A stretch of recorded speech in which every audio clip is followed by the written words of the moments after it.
Oh, hi there. As you can see, I've updated my house coat attire. Basically, those are my hoodies. That's my version of a house coat. It's a Doctor Who. That's not what this video is about. I just wanted to note upon it because I had overused my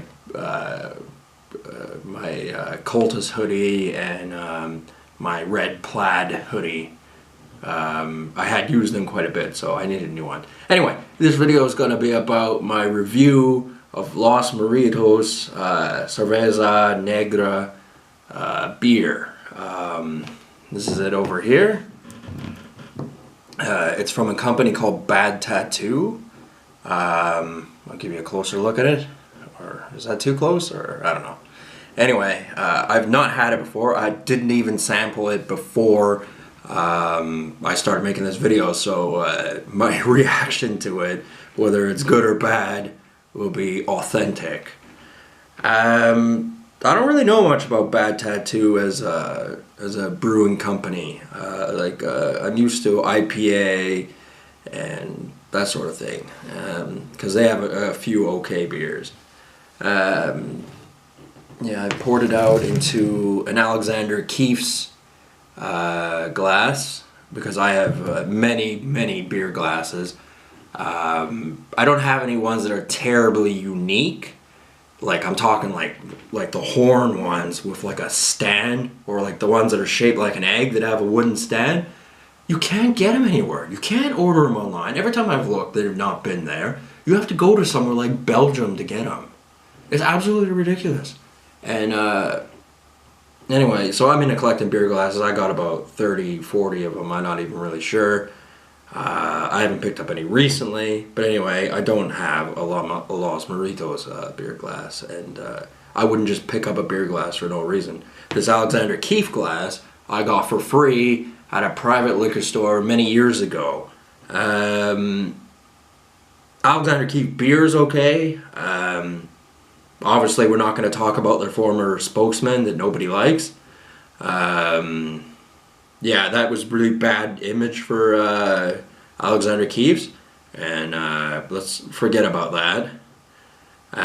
Anyway, that's off topic. I'm going to talk about the Los Muertos beer. Before I start, it has the word negra in it, which was a word that came about before the word nigger.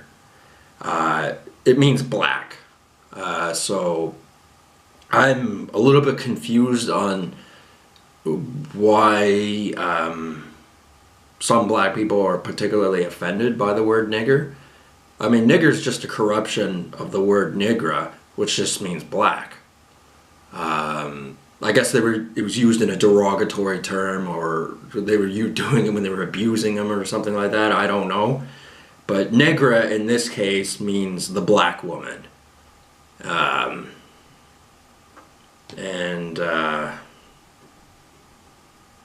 Yeah, well, we're going to give this beer a try.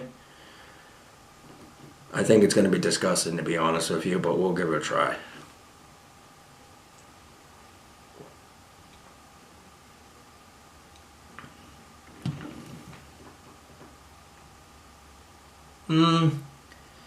It's okay. Not particularly bad. Not particularly good. I can't remember how much I paid for it. I think I paid like $4 for it. So it's so on price. Have to look that up.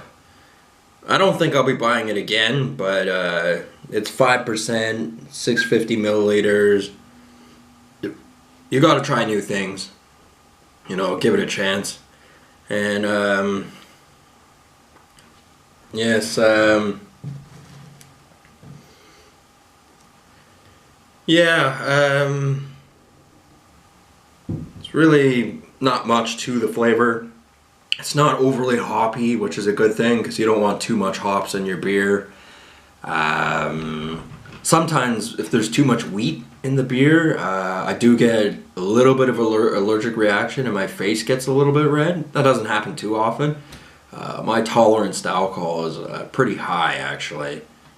Even despite the fact I'm on some medications that screw around with my alcohol intake.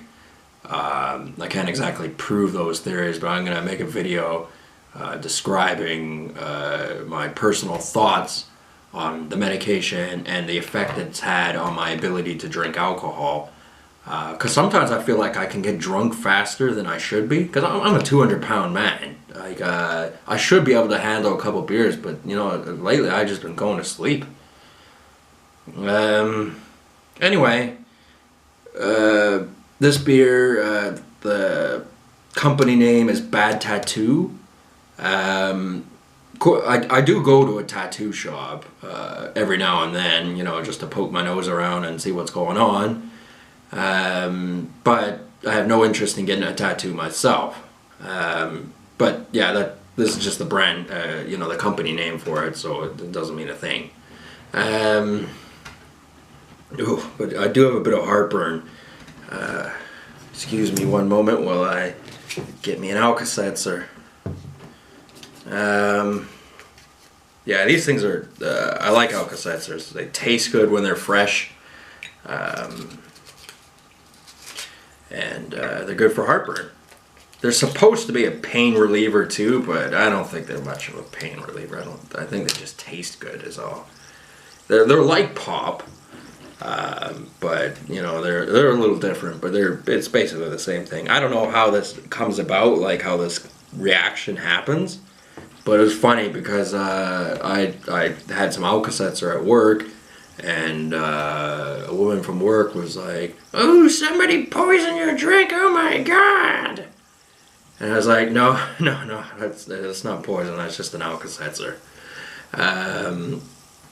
Yeah, it's only in, you know, like old cartoons and things like that, and old movies where poison looks like that.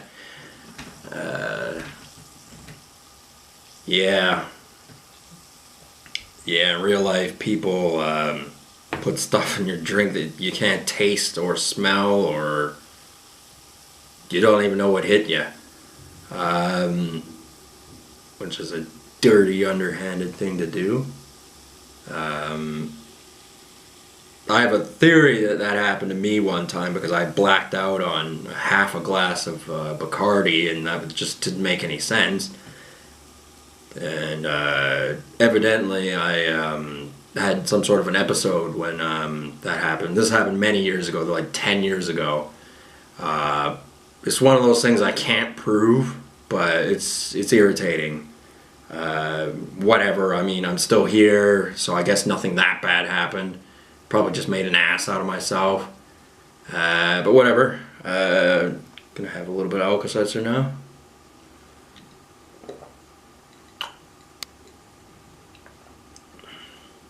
When it's fresh, it tastes good. But it goes stale. Like if you put it in a water bottle and then you go back to it a day later, it's stale. But if you're ever at a party and you don't know the people around there, always a good idea to have your drink, like Julian from Trailer Park Boys, always in your hand. And you don't share your booze. If you're at a party and you don't know the people that well, and maybe some of them are sketchy, just carry a Mickey in your pocket. Okay? That's a smart thing to do, because then you know exactly what you're getting into. Yeah, because there are a lot of shitheads out there, and people should be wary of those sort of things. When the thing is, what I'm annoyed about is my parents didn't teach me any of that stuff. I learned it firsthand, and it was like a little heads up, watch your ass kind of thing, and you'd be a lot better off.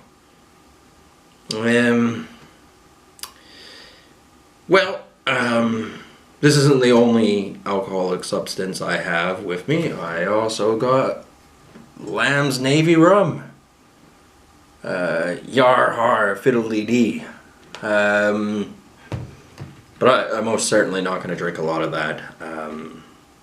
Yeah, but a little bit isn't going to hurt. So I covered a few things in this video. Yeah, there's not really a whole lot more to say. Lambs is a harsh drink. There's another rum called Lemon Heart, and there are other ones too, but it's a harsh drink, and it's most certainly not one starter drinkers should start with. Realistically, you should be drinking like cheap beer like Molson's or Budweiser and cider, growers or something like that. You know, start off baby steps. When you're 19 years of age, of course. Because I started when I was 19, and I started with rum. And yeah, that wasn't very smart, but I didn't know any better back then, so whatever. Yeah, wish I could make this video a bit more interesting. Yeah, I just don't know what to add to the conversation. Well, maybe I'll try the beer one more time and see if it tastes different this time around.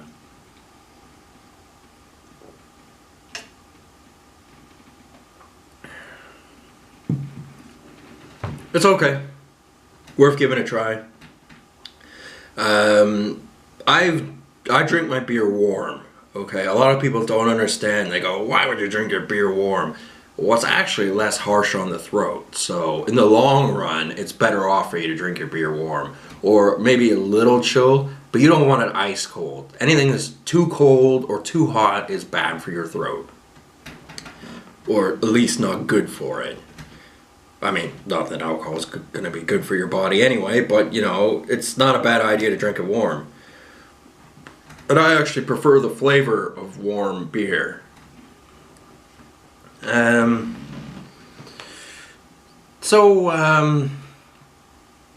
Yeah, probably gonna tail this video off, finish up here, wrap things up. Well, you guys have the rest of your night, and probably not going to make another video tonight. I'm probably just going to watch a bit of TV, kick back, relax. But I might make another video tonight, we'll see. Anyway, good night.